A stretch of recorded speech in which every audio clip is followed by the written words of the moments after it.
está em João, capítulo 13, versículos de 12 a 17, como está projetado aí, para os irmãos. E a gente vai falar aqui sobre o que se sucedeu após aquele momento do lava-pés, tão conhecido, na última ceia, do Senhor. Embora outros evangelhos, os sinóticos, eles não registrem esse acontecimento, mas o evangelho de João, ele registra, e esse é o texto que leremos essa noite. João, capítulo 13, versículos de 12 a 17.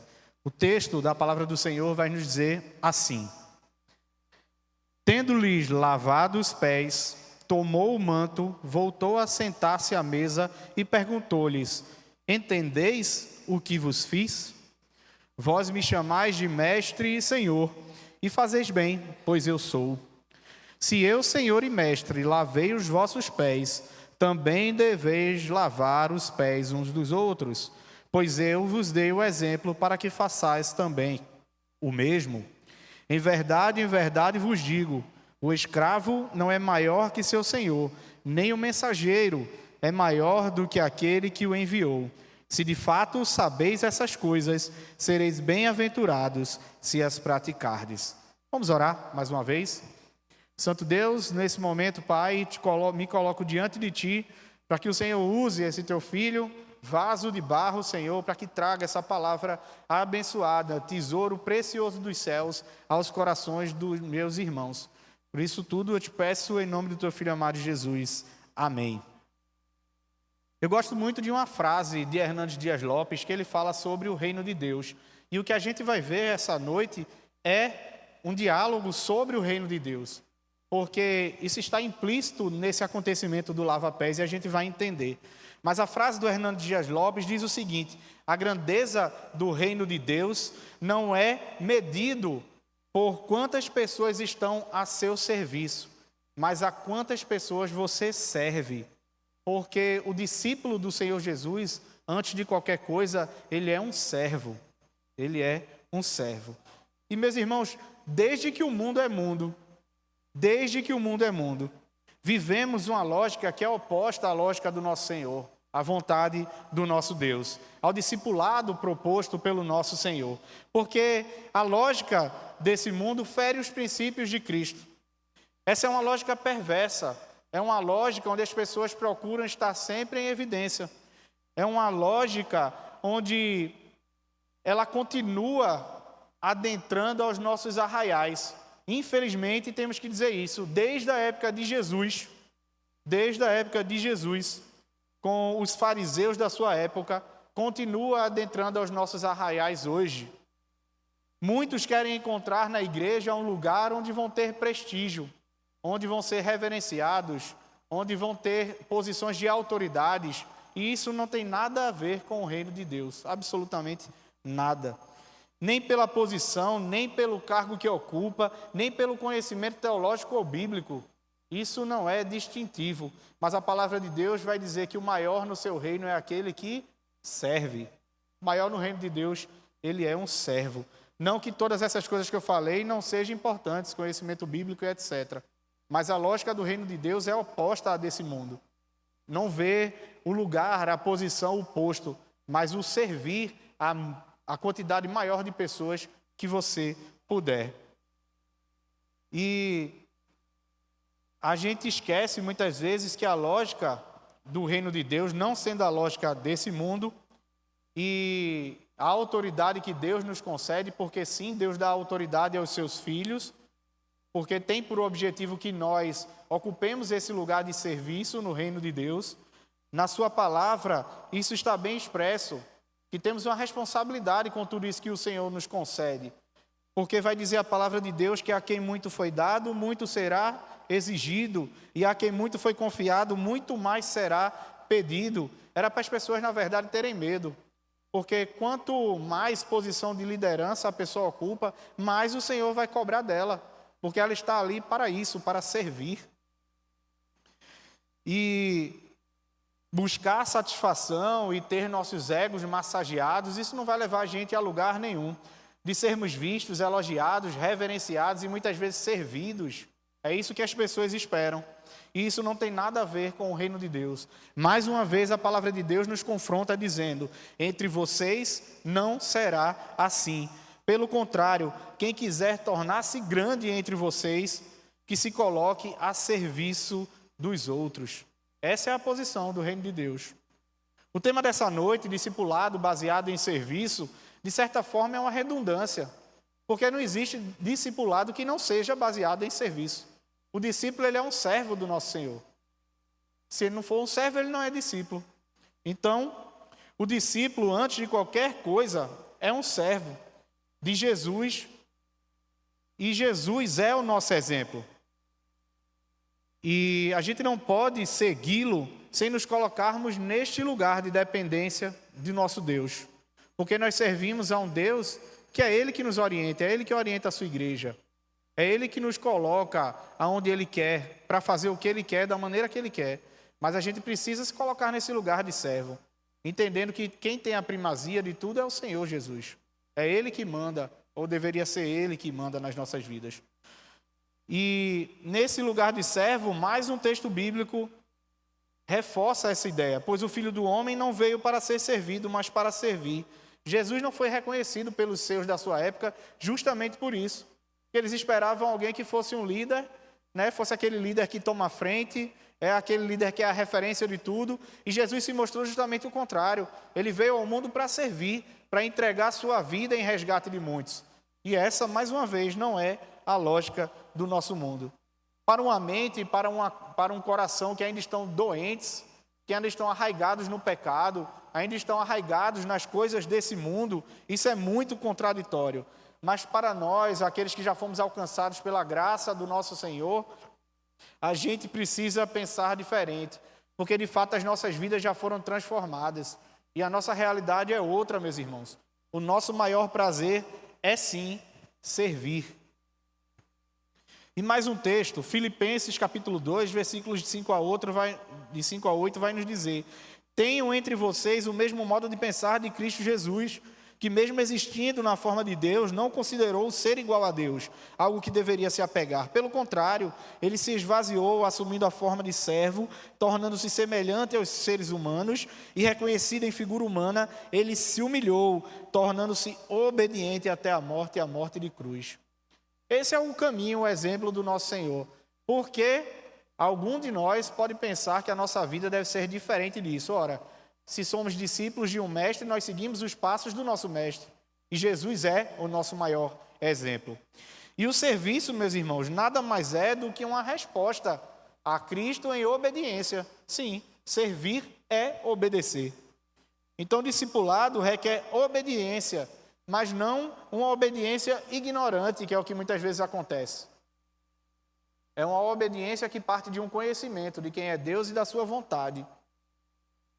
O texto dessa noite ele vai nos dizer que depois de ter lavado os pés, Jesus tomou as suas vestes, sentou-se à mesa e fez uma pergunta para eles: vocês compreendem o que eu lhes fiz?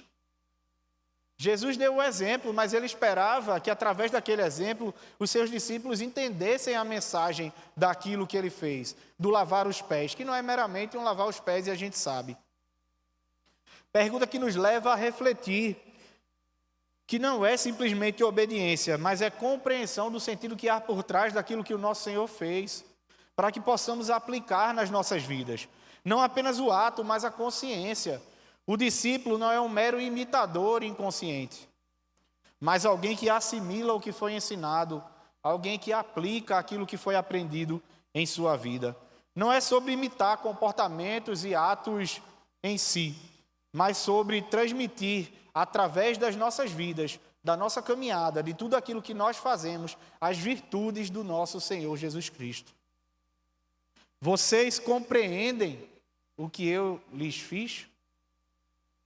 É mais do que o óbvio, aparente do Senhor tomar uma toalha, uma bacia e lavar os pés dos seus discípulos. Porque a compreensão correta daquilo que é feito, do que lemos na Bíblia, é o que vai nos fazer partir para a ação. A ação necessária, uma ação objetiva, uma ação direta. Seus discípulos não entenderam o que Jesus estava fazendo. E era de certa forma constrangedor, tanto é que suscita em alguns, a despeito de Pedro, por exemplo, que disse: de forma alguma o Senhor lavará meus pés. Pedro se indignou quando o Senhor se abaixou para lavar os pés dele. Por quê? Porque ele não compreendeu o que o Senhor estava falando através daquela mensagem. A lição ali não estava no mero ato de lavar os pés. Não podemos entender que Jesus estava criando ali uma lei, uma regra do tipo assim: todo dia algum discípulo vai lavar o pé, né? Todo dia, assim, segunda-feira é Pedro, terça-feira é André. Não era isso que o Senhor Jesus estava propondo naquele momento. E era, pelo menos, desejável do Senhor que aqueles discípulos de uma caminhada já longa com Ele compreendessem o que é que Ele estava fazendo. Mas Ele, mais uma vez, precisou explicar. E muitas vezes assim somos nós, né? Às vezes estamos copiando determinadas coisas, fazendo algumas coisas sem nem entender. É por isso que é necessário a gente compreender a vontade do Senhor, para que a gente, de fato, né, possa cumpri-la da maneira que Ele espera que a gente faça. E Jesus não nos ensina a copiar práticas de forma vazia, superficiais ou até teatrais, porque isso tudo é aparência. Não é isso que o Senhor espera de nós. Jesus estava mostrando na prática para que eles estavam sendo chamados. E, em consequência, para que nós também estamos sendo chamados. Para servir. Porque é um discipulado baseado em serviço. E o que é que está contido dentro daquele serviço, dentro daquilo que o Senhor apresentou, através daquela cena do lavar os pés, né, que Ele protagonizou ali com os seus discípulos? É por isso que Ele faz a pergunta: vocês compreenderam o que eu lhes fiz? Servos de Deus e de sua amada igreja, é isso que vai nos fazer. E devemos estar dispostos a realizar os serviços, assim como o Senhor Jesus fez, mais humildes, independente de quais sejam eles, para benefício de todos, para benefício da igreja. Jesus deu o exemplo com a maior demonstração que poderia haver. O Filho de Deus estava lavando os pés dos seus discípulos. Qual é o maior exemplo que se poderia dar? Jesus mostrou o máximo que poderia ser feito. Não existe autoridade maior do que ele para fazer o que ele fez. Então, assim, aquilo era o parâmetro para os discípulos. Jesus estabeleceu a regra, a régua. Ele disse: ó, é isso aqui. O maior tem que ser o menor, a começar por mim. Porque o nosso Senhor, em toda a sua caminhada, fez dessa forma. Ele não só falou, mas ele deu o exemplo ele mesmo. Ele mesmo mostrou o que ele esperava que os discípulos fizessem. O Senhor Jesus sabia que o discipulado verdadeiro tem o poder de transformar vidas e corações. Sim, meus irmãos, porque essa caminhada da gente, para além de nos aperfeiçoarmos, né, da maneira que o Senhor espera, tem o objetivo também de termos nossas vidas transformadas. A nossa falta de humildade, a nossa falta de compromisso com o irmão, a nossa falta de nos colocarmos no lugar dos outros. Isso tudo, a caminhada discipular vai ajudar nas nossas dificuldades a mudarmos, a transformarmos, porque discipulado é um eterno aprendizado, é um desenvolvimento. Ninguém, tornando-se discípulo de Jesus, do dia para a noite, vira, como se diz hoje na internet, o The King, The Power, The Best. Não é do dia para a noite. A gente só encontra isso na internet, né? Esse tipo de loucura. Porque o discípulo do Senhor Jesus, ele vai morrer aprendendo. Porque a gente tem coisas a aprender até o fim da nossa vida. A vida da gente vai acabar e a gente ainda não vai aprender tudo que tem que aprender. Porque é uma caminhada de vida, é uma caminhada discipular. Efésios 4 vai nos dizer: e ele mesmo concedeu uns para apóstolos, outros para profetas, outros para evangelistas e outros para pastores e mestres, com vistas ao aperfeiçoamento dos santos. Para quê? Para o desempenho do seu serviço. Para a edificação do corpo de Cristo, até que todos cheguem à unidade da fé e do pleno conhecimento do Filho de Deus, à perfeita varonilidade, à medida da estatura da plenitude de Cristo. A caminhada de discipulado, ou a caminhada discipular, é uma caminhada de crescimento, de aperfeiçoamento, de aprendizagem, e a gente nunca sai dela. Enquanto a gente estiver vivo aqui, a gente vai estar aprendendo com o nosso Senhor, com nossos irmãos, com a igreja do Senhor Jesus Cristo. Vejamos um exemplo bíblico. A Bíblia nos apresenta a caminhada dos discípulos de Jesus.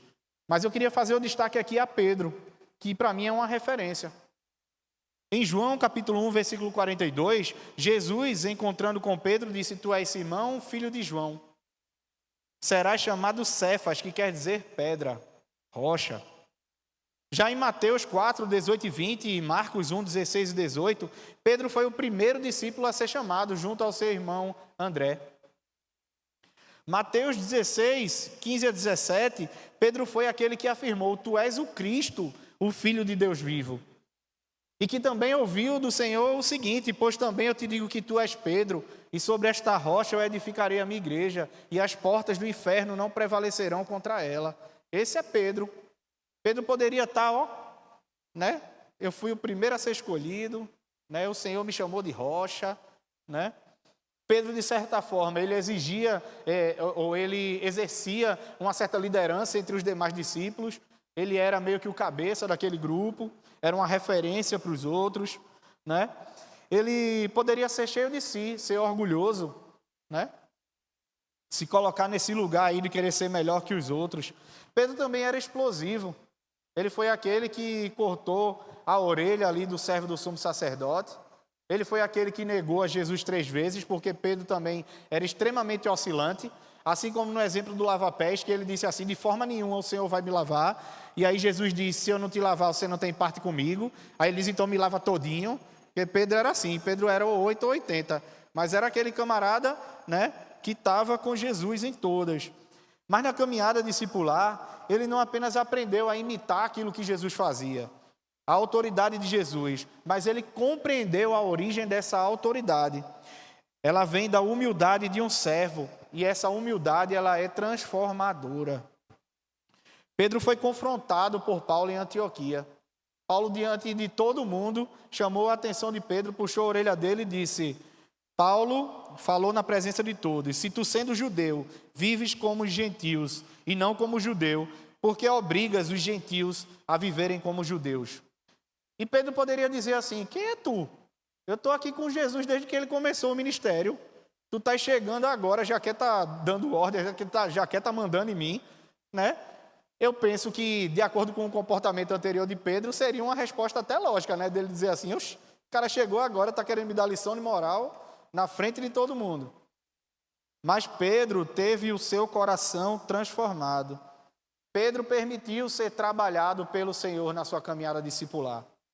Ele foi discipulado por Jesus e as Escrituras testificam dessa mudança. Registram essa caminhada de mestre e discípulo, que é uma caminhada linda, que a gente olha e a gente encontra nesses personagens bíblicos a gente. Quando eu olho para Pedro, muitas vezes eu encontro o meu temperamento. Muitas vezes explosivo, né? Muitas vezes exagerado, mas eu encontro e eu reconheço que há alguém que caminhou com o Senhor Jesus, que era igual, mas que teve a sua vida transformada. E o que vemos é um Pedro com um temperamento transformado, porque o discipulado transforma e aperfeiçoa. Ele nos permite sermos confrontados e corrigidos quando necessário. Seja pela palavra, seja uns pelos outros, porque nossa caminhada discipular ela não é sozinha, ela é uma caminhada coletiva, é uma caminhada com a igreja, somos todos discípulos do nosso Senhor Jesus. Então vemos aqui um Pedro servo, que não olha para os seus próprios interesses, que não busca uma autopromoção, sabe, não busca aparecer diante dos outros. Ao ponto de Pedro, em sua segunda carta, elogiar o mesmo Paulo, que o confrontou diante dos outros. Em 2 Pedro, ele vai dizer o seguinte: e tende por salvação a longanimidade de nosso Senhor, como também a nosso amado irmão Paulo vos escreveu, segundo a sabedoria que lhe foi dada. Ou seja, Pedro, que tinha sido afrontado por Paulo, em uma de suas cartas teceu elogios a Paulo, mostrando que houve uma mudança de caráter. Porque para ele, mais importante do que esse puxão de orelha, que de certa forma lhe colocou no lugar correto, porque ele reconheceu que estava errado, né? É o reino de Deus. O reino de Deus é mais importante do que qualquer coisa. Pedro, que negou Jesus por 3 vezes, mas depois, quando chegou o dia do seu martírio, ele pediu para ser crucificado de cabeça para baixo, segundo a tradição cristã, porque disse que não era digno de ser morto, crucificado como seu Senhor o foi. Esse é o mesmo Pedro que teve sua vida transformada, da água para o vinho. Porque a caminhada discipular tem esse poder de fazer isso na vida da gente. Mas a gente precisa se colocar nesse lugar de um discípulo que é servo do nosso Senhor Jesus. Porque os ensinamentos de Cristo têm o objetivo de gerar em nós um caráter transformado, meus irmãos. É muito mais que a aparência. muito mais do que a aparência.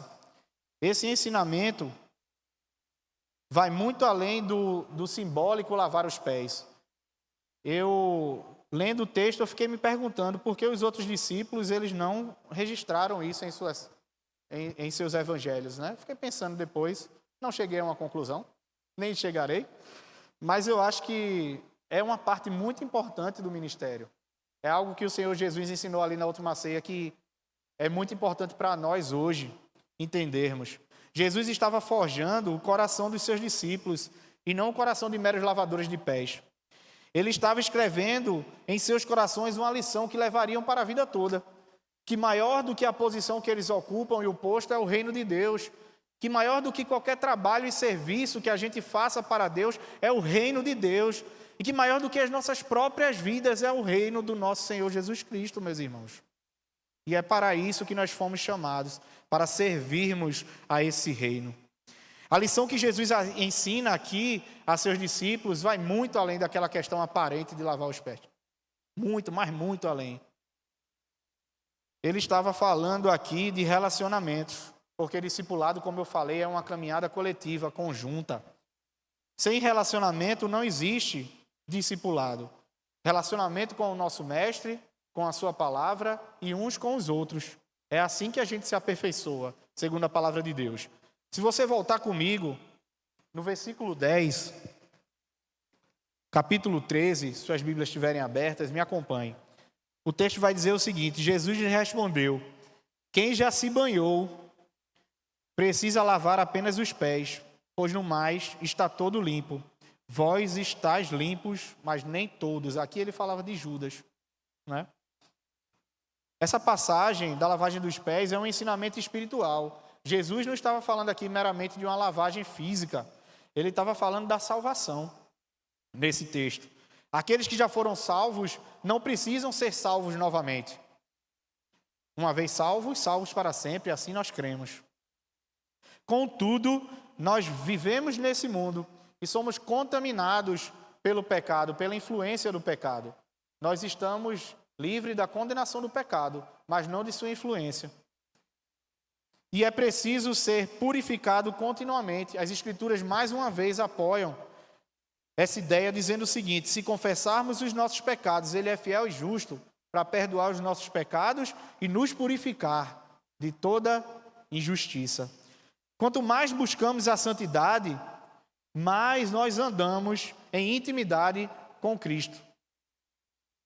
Existe uma antiga expressão judaica ou rabínica, frequentemente citada, que diz o seguinte: que você seja coberto com a poeira dos pés do seu rabino. Essa é uma frase que aparece na Mashra, é o livro das leis judaicas, né?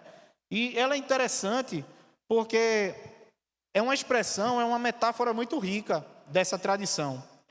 Os discípulos seguiam seus mestres tão de perto, literalmente andando atrás deles, tão próximos, nas ruas empoeiradas da Palestina, que o desejo dos pais para os seus filhos era que essa poeira cobrisse os seus mestres, os seus aprendizes, né, os seus filhos, de tão perto que eles andassem dos seus mestres. Isso simbolizava proximidade, humildade, aprendizado, intimidade com os ensinamentos, e é impossível, meus irmãos, estarmos tão perto do nosso Senhor sem santidade. É por isso que o texto vai falar que é preciso que a gente lave os pés uns dos outros, que a gente viva nesse ambiente de comunhão. A lavagem dos pés simboliza a remoção das impurezas nessa caminhada da vida, porque nós estamos suscetíveis a ela sim, aos erros, aquilo que condena a nossa consciência. O mesmo sangue que nos lavou em nossa conversão nos purifica agora, dia a dia, em nossa caminhada de santificação. Tiago 5, 16 e 18 vai dizer o seguinte: confessai os vossos pecados uns aos outros e orai uns pelos outros para serdes curados. Então essa caminhada é coletiva. Eu preciso andar com meu irmão que também é discípulo do nosso Senhor e abrir meu coração para ele e dizer as coisas que estão me afligindo, como a gente faz muitas vezes aqui no nosso momento de oração. Mas além ainda, falar aquelas coisas que estão me incomodando que eu não consigo vencer, como pecados que eu tenho guardado, para que o meu irmão ele me ajude também nessa caminhada, para que eu possa me limpar por completo, para que eu esteja diante do Senhor purificado como Ele espera. Discipulado requer comunhão. Jesus não chamou um discípulo só, Ele chamou 12.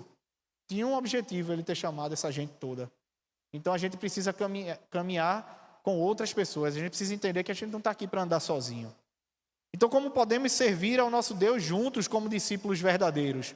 Se não soubermos perdoar uns aos outros, orar uns pelos outros, amar uns aos outros, porque, segundo o nosso texto aqui diz, as mãos que servem, elas precisam de corações que amam.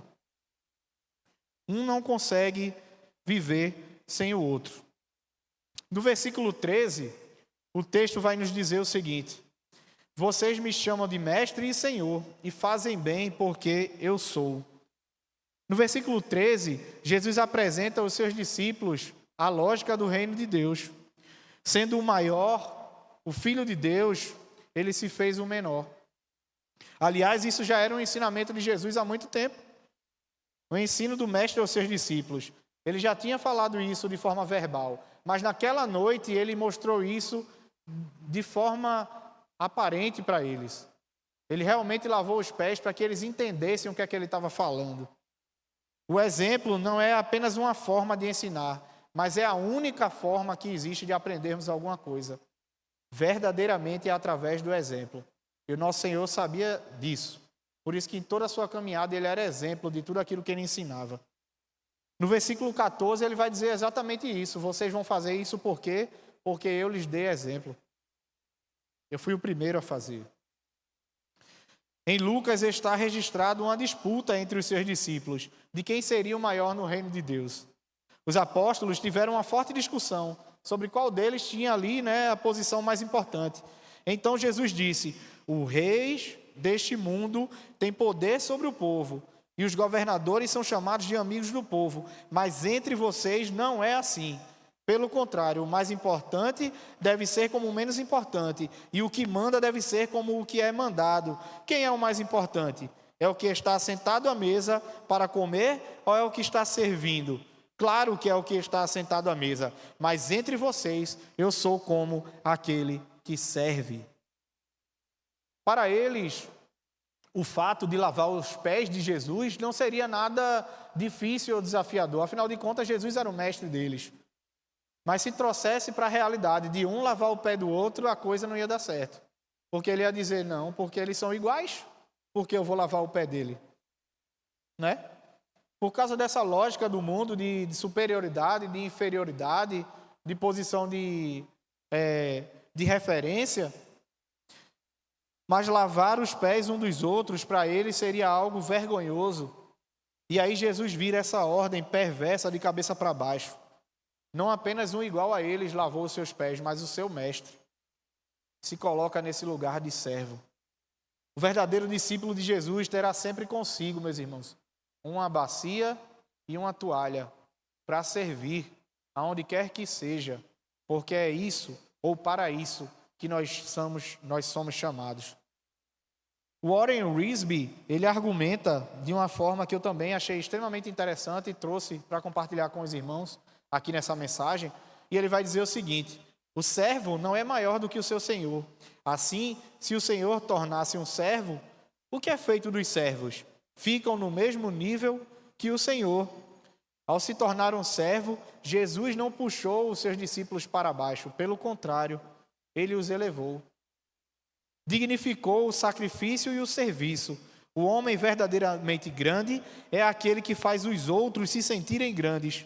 E foi isso que o Senhor Jesus fez com seus discípulos, ensinando-os a servir. E esse é o discipulado que o Senhor Jesus espera de nós.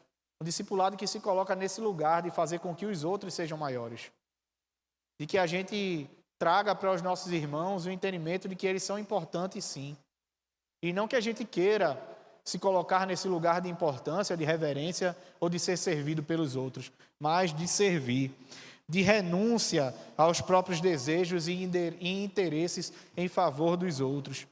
O discipulado baseado no serviço exige obediência, consciência e comunhão. No versículo 17, que para mim é a chave desse texto, ou é o versículo mais importante, ele vai dizer o seguinte: se sabeis essas coisas, bem-aventurados serão se as fizerdes, se as praticardes. E aqui eu caminho para o fim da reflexão, questionando os irmãos sobre o que é felicidade.